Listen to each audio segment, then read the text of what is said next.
Yo, what's going on, guys? This is Mike Reed here. Welcome back to another tour review by yours truly.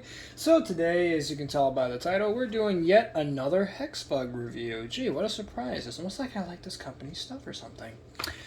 Today we're taking a look at the Hexbug 5-pack of Nano Real Bugs. Yes.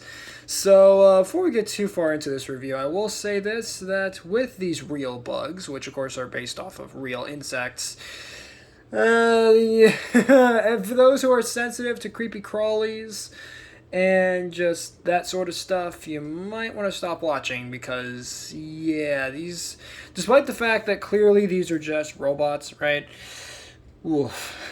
They're a little too realistic. I mean, even to me, they're a bit creepy. So, taking a look at the box, of course, we have the Hexbug logo right up in the corner there. And then, of course, we have the Scare Your Friends and Family, and, of course, a giant shoe of shooiness. And, of course, we have the Nano Real Bugs logo down there. Creepy robotic insects. 5-pack, and, of course, in the set, you get 5 different insects, which, of course, include the cicada, or cicada, however you pronounce it, Japanese beetle, water scorpion, assassin bug, and a cucaracha, aka cockroach. So, yeah. Back of the box. And as I said, it's going to get real creepy. Here's what they actually look like. Yeah, here are the product shots for them. Again, even looking at them on the box, they're just, even to me, a bit creepy. And I love this stuff, obviously. Crawl fast, right? Scurries with vibration technology. So real, they're scary. Yep. And they are icky and squishy. Yep. And there you go. So that basically wraps it up for the box, which of course we're going to move out of the way. And now let's actually get into the real bugs themselves. And of course we're going to start off with the cicada. And here he is. And no, this is not a real cicada, although it was cicada, obviously, because it would have flown off by now probably. But here it is. And it does look really good. Obviously looks like a cicada. Or cicada, how do you want to pronounce it? Really do like the details on it. Obviously, you do have the, compound eyes on the front, which are very nicely painted. Of course, you have the 6 legs. And you actually do have plastic, bright, molded, plastic pieces for the wings, which is great. And it's interesting that they picked orange instead of clear for the wings, but I guess it makes it, go with the color scheme. So that is pretty neat.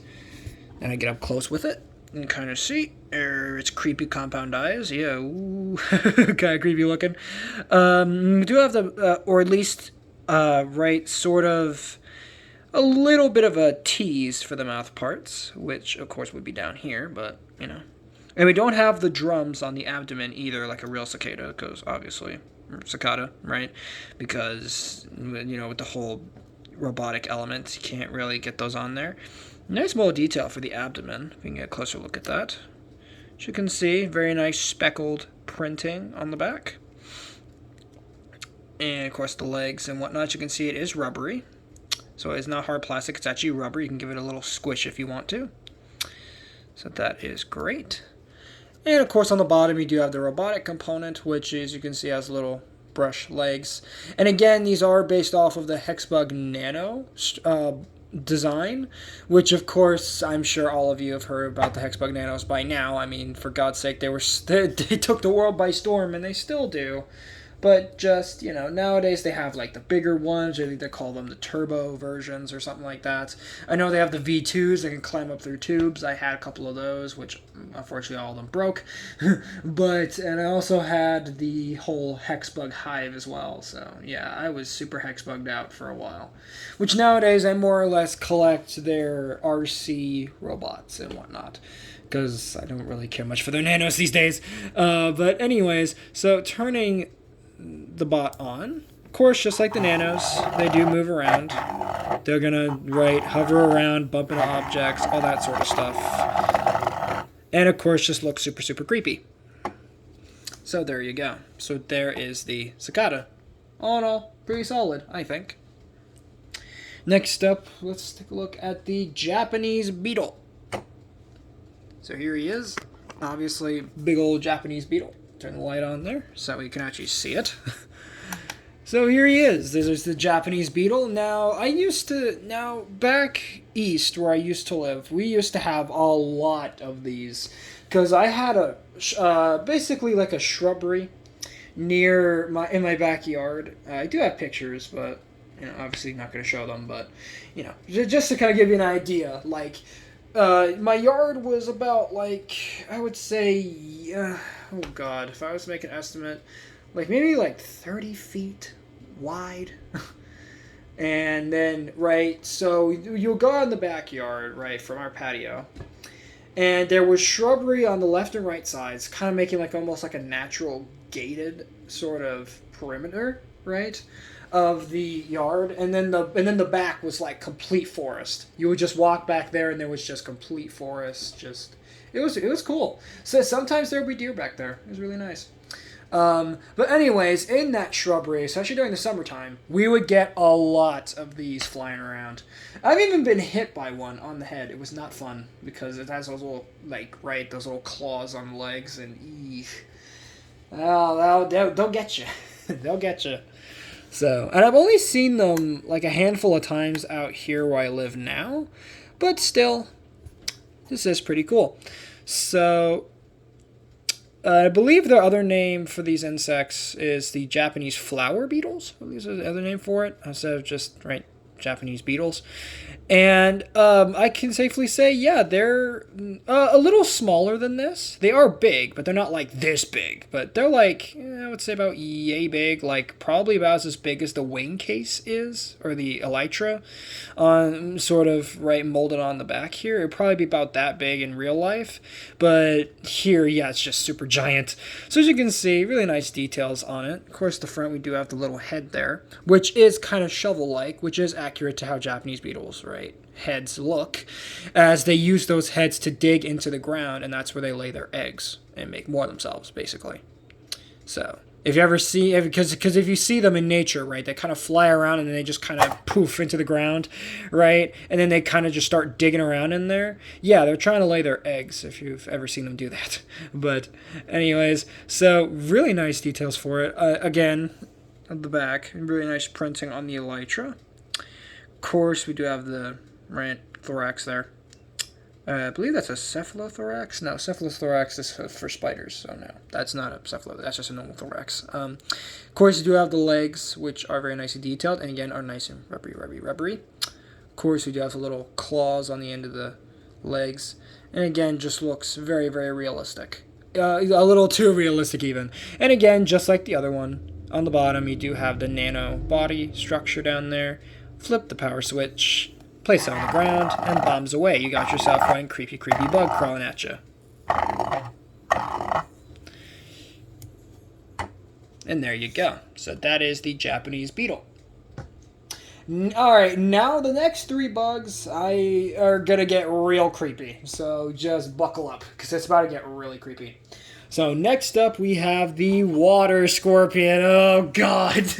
Yeah, like I said, now they're less cute and immediately look like something out of a horror movie. Or something out of, something out of a Ridley Scott film. But you know what I mean. So here he is, the water scorpion. Now, not to be confused with the giant water bug. Those are two completely different bugs. Now, I believe these ones, similar to the giant water bugs, in real life can give you a nasty bite. And I believe they can also fly. Lovely.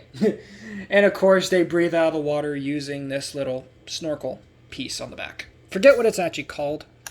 But yeah, they essentially breathe through their butts. Or abdomens, more specifically. So, that is pretty cool. Now take a look at the details of it. Of course, on the front we do have his creepy buggy face, which is oddly kind of cute, even. Of course, you have the little proboscis right here, which, of course, it would use to bite into the prey and inject its venom to, liquefy the prey and then suck it up through a straw like a smoothie. Disgusting. But then, of course, you have the front legs, raptorial legs, which, of course, it would use to kind of, it would kind of grab prey with those. So you can kind of imagine it just kind of like this in the water, and then like a tadpole or a fish comes by, and it just goes, and grabs out with those front legs, and then bites with that proboscis. Yeah, it's not pretty. So there is that. Of course, we do have its other legs right here, which are much more, I guess, normal bug fare. Of course, we do have the thorax right there, and of course the abdomen section, right, and the wings, or the wing case, right, and elytra back here. And then, of course, you have the little snorkel there on the back. Of course, on the bottom, you do have the, again, nano body design. Flip the switch, and bombs away. You got yourself one creepy bug crawling at you. So there you go. And I should mention that because each of them are based on the nano design, that they all take button cell batteries. I believe it's more specifically LR44 batteries, which thankfully, as you can tell, are included, so that is great. Anyways, moving on to the next bug, we have, oh god, the assassin bug. Oh god. I've seen these in real life. Yeah, they're not pretty. So in particular, I can't remember which species of assassin bug this is, but this is more of the sort of, I guess, traditional assassin bug that you would see. Of course, assassin bugs have multiple different species, ranging from all different kinds of niches, right, all across the world, except Antarctica, I believe. And they're also known as the kissing bugs, right, because they have a nasty habit of biting people on the lips when they're sleeping, thus giving you all kinds of nasty diseases, and yeah, you just... So just be mindful of these things. And again, they're not nearly this big in real life. I just want to make that clear, that I've seen these things in real life. They're not nearly this big. They're more or less about the size, I would say, from head to abdomen, about the size of the wings. At their largest, I've seen them. So yeah, this is nowhere close to how big they actually are in real life. So don't worry, they're not nearly this big. So, but here you have it. So of course, it's going to start up at the front, where we of course have the compound eyes, of course the antenna at the front, and of course we have its nasty proboscis, where again this bug will use this antenna, which normally are much longer than this, and what they do is they kind of tap it. Right, like you can kind of imagine, like say it's hunting a cicada, for example, or cicada, right? Not that I can find any sort of evidence that they hunt cicadas, unless they do, in which case that's kind of interesting. But anyway, what they kind of do is they'd kind of slowly crawl up to it, and they would kind of touch it with their antenna, right? Just kind of tap around it, just kind of to confuse it. And then they would lunge at it, and then of course using their proboscis, they would plunge it into the prey, right? And then again, similar to the water scorpion, inject it with a lethal venom that not only paralyzes the prey, but also liquefies it from the inside out. And then they, right, slurp it up like a smoothie. Disgusting, I know. A lot of insects love doing that for some reason. Nasty. So, there you have that. So, National Geographic with my Greek gaming. Anyway, so of course you do have the legs again, which of course it has 6 legs because it's a standard insect, so of course it has to have 6 legs. Of course we have the wing case right here, or elytra back here, which yes, assassin bugs can fly. There you go. Just to add to your nightmares. Yeah, they can fly as well. And then, of course, you have these little extensions on the side of the abdomen here. Kind of interesting. Almost looks like he has little racing stripes or something. Kind of interesting markings there. Of course, on the bottom, you do have the nano body down there. Flip the switch, place them on the ground, and bombs away. As if this bug couldn't get any creepier. Yep, then it could just buzz towards you. Great. So there you have the assassin bug. And now, of course, I saved probably the creepiest one for last. So buckle up. If you're still watching this video, well, buckle up, because I've saved the creepiest one for last. Here it is. The cockroach. Now, this one specifically is based off of the house cockroach that you see, right? It's actually in horror movies and whatnot. Now, more specifically, they're classified under the name of the German cockroach. It's the most common ones you see, like in horror movies and, right, that sort of stuff. So, there you have them. Now, unfortunately, I've had the displeasure of seeing these in real life because... at my high school that I graduated from in 2020, they had a huge problem with cockroaches, or at least from what I could tell, because sometimes I'd walk around and I would see these exact species of cockroaches crawling on the walls. of the school. And let me tell you, it freaked me out so much to see them because they're big. They're surprisingly big. Like, this is actually accurate. This is accurate to how big a cockroach actually is. And they're fast, too. And here's a quick little horrifying fun fact, as if these guys weren't creepy enough. Cockroaches, if you cut their heads off, they actually have a natural, like, mechanism in their body that kind of closes up the wound. So they can still survive for, I believe, up to a week without their head. So there you go. So if you ever try to cut a cockroach's head off, well, guess what? It's not going to kill it. It'll still live. It won't be able to eat. But, yeah, it can still live even without a head. And some cockroach species, and again, this is kind of, me just kind of nerding out here, they can fly. Now, German cockroaches, I'm not sure if they can fly, but I know some species of cockroaches have the capability of flight. So, again, think about that next time you see a cockroach. Yeah, they can fly. Survive with a week with their head cut off. And, yeah, there you go. I think that's pretty much all the fun facts I really know about them. Well, that, and of course they lay egg cases, right? Like any other insect, for the most part. Like little egg purses, almost kind of thing. And some cockroaches, I believe, can also give birth to live young, which is, again, disturbing in and of itself. So, there you go. And I'm sure probably some of you in the comments right now are screaming, "Stop talking!" And I'm sorry, I'm just nerding out, because, again, I love insects, I love nature documentaries, I love all that stuff. So, my apologies for getting, for saying this stuff, because I know some of you are probably super grossed out that I know this stuff, but yeah. Like I said, I love bugs. I love that. I love the sort of stuff, so you're welcome. You're welcome for the nightmares. Anyway, so taking a look at the cockroach here, obviously looks very cockroachy. Of course, you have the elytra back here, which this is kind of realistic because they are brown, but they're actually translucent on the actual, bugs themselves, and they have like little veins going through them. Of course, you have the thorax right there, and of course the head with the compound eyes and the mouth parts. And of course you have the antennae right here. So there you go. And of course you have the 6 legs, as you would expect. And yeah, again, just on the bottom, you have the standard nano body, which for some reason one of these legs is bent out of the box. Let me see if I can bend that a bit. Okay. There we go, it's a little better. Flip the switch, and bombs away. You got yourself one creepy, creepy bug crawling at you. So that, guys, pretty much wraps it up for the collection. Now let's do some comparisons, because you know what? I don't think I've ever done comparisons on my Hexbug-related reviews. So let's start off with the cicada, again. And let's first compare it to my Hexbug scorpion. Here. And yep, still works, mine, thank God. And yeah, as you can see, they definitely look pretty good together. Obviously, the cicada is much smaller than the scorpion. But then again, this is, an original Hexbug sort of design, right? With the sort of translucent, very futuristic design for it. Though, thankfully with this one, it doesn't, vibrate with like the nanos, right? Which basically are like little bristle bots, which are super easy to make, right, at home.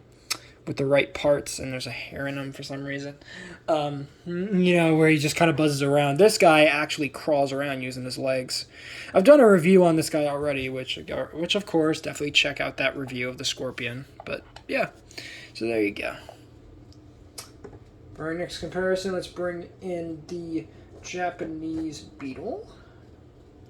So you guys can see how big that guy is. Next to Le Scorpiano over there. And again, looks super, super cool. Obviously, with the real bugs here, they're much more realistic than the scorpion. But then again, the scorpion is supposed to be, right, a much more futuristic and futuristic and robotic sort of design, right, for it. Almost looks like something you would see out of like the N64 or something. Kind of weird. Next up, let's bring in the assassin bug. So that way you guys can see that. And again, looks very, very good. Obviously, differences are obvious. But still, it's nice to see these two bugs together. And again, I adore the scorpion design. I adore it a lot. I'm hoping that maybe they'll do a realistic version of the Scorpion, which the Scorpion in and of itself, just a little fun fact, just again nerding out here over Hexbug products again, as per usual.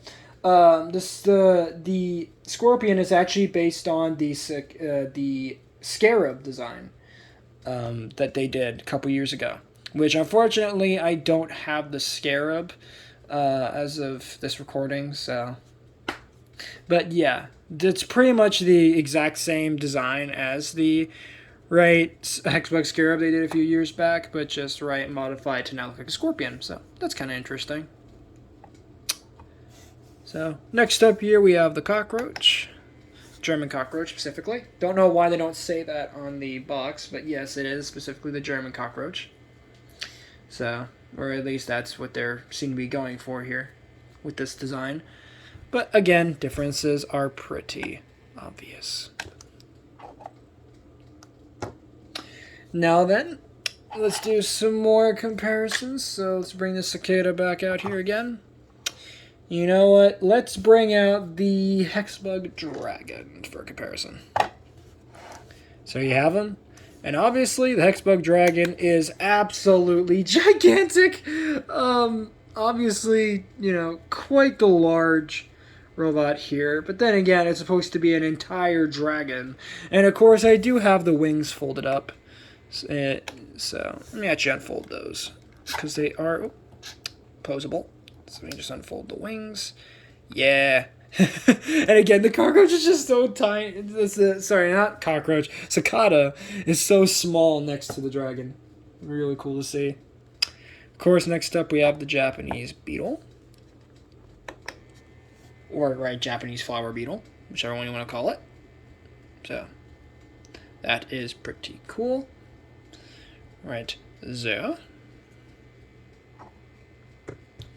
Next up, let's bring out the water scorpion. Sorry. You see, got myself confused. So, there you have them. Looking very, very creepy, as per usual. Next up, we have the assassin bug. So you can see that.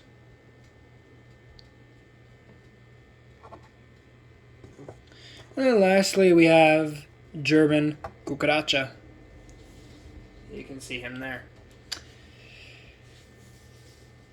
So, there you go. All right. And now let's do one final comparison, one final wave of comparisons. And this time, of course, we're going to bring out probably the creepiest one next to the real bugs, the Colossal Black Widow. Jesus, this thing is so big, it won't even fit on my turntable. I mean, just look at how big that is. So I'm actually going to have to put it in front of it so you can kind of see. So again, here you have the Cicada again next to the Black Widow, and you can see just how big the Black Widow is. It's much bigger than anyone anticipated. Heck, even I didn't even anticipate how big the Black Widow was going to be. But yeah, so you have that. Next up, we have the Japanese beetle, and again, this guy would basically be a Capri Sun juice pouch to this Black Widow. You know? Good lordy. Next up, we have the giant water scorpion. There. Well, just water scorpion. And so, oh man. So, and again, thank God Black Widows aren't this big in real life, because if they were, God help us. So, next up here we have the assassin bug. Again, next to the Black Widow, which again, all of these bugs would be like Capri Sun juice pouches to this guy. Just absolutely colossal. It's about the size of a small tarantula, actually, because there are tarantulas that actually are this big. So, specifically, I think the Goliath bird eater and stuff like that are this big. So, there you go. So, there you have the cockroach there, looking, again, just so much smaller than the Black Widow. Oh, Lord. Alright guys, so with that being said, that's going to wrap it up for this review on the Hexbug Real Bugs 5-pack. Hope you guys enjoyed this one. If you did, please make sure to drop a like on this video, subscribe if you're new, and ring that notification bell so that way you guys get notified for all my uploads. And do let me know in the comments, guys, what other sort of Hexbug stuff you want me to review next, as I'm still waiting on the Kraken, because I did order that recently. And I'm still waiting on it, so hopefully it ships because I'm soon, because I'm super excited to do a review on that one, for sure. As I believe it's going to function very similar to their Dragon, but of course, together we're going to see and find out if indeed it is just Dragon version 2. But anyways, thank you guys so much for watching. Later, Read Squad, and have a good one.